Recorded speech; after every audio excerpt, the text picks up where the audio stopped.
जय श्रीराम, जय शिवराय. मी crazy queen Vaishali. महायुतीत नेमकं चाललंय तरी काय? महाराष्ट्रातील जनतेने प्रचंड बहुमत दिले ते म्हणजे महायुतीला.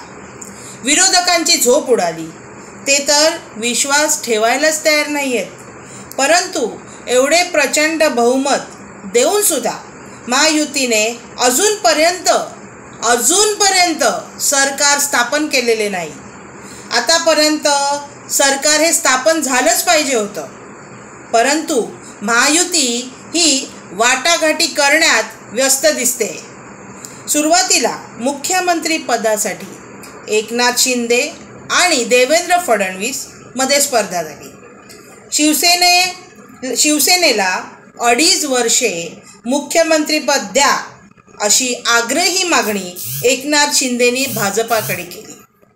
परंतु भाजपाने देवेंद्र फडणवीसच मुख्यमंत्री होतील असं एकनाथ शिंदे यांना स्पष्टपणे सांगितलं. शेवटी एकनाथ शिंदेनी मुख्यमंत्रीपदातून माघार घेतली आणि देवेंद्र फडणवीस मुख्यमंत्री होतील हे आता स्पष्ट झालेलं आहे. मुख्यमंत्रीपदाचा वाद सुटला तरी सरकार कधी स्थापन होईल हे अजून देखील स्पष्ट झालेलं नाही. माझ्या मते अजून तरी 8 ते 10 दिवस या वाटाघाटी चालतील असं वाटतंय. अजून वाद होतील. BJPला किती मंत्रिपदे, शिवसेनेला किती मंत्रिपदे, राष्ट्रवादीला किती मंत्रिपदे यावर वादविवाद होतील. रुसवे फुगवे देखील होतील.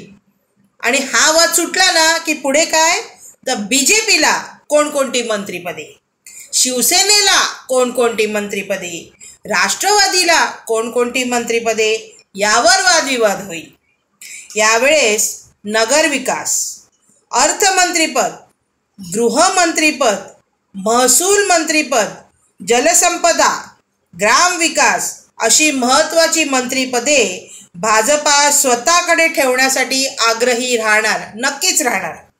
आणि हा वाद सुटला की कोणत्या जिल्ह्याचा पालकमंत्री, कोणत्या पक्षाचा यावर चर्चा आणि वादविवाद होणार.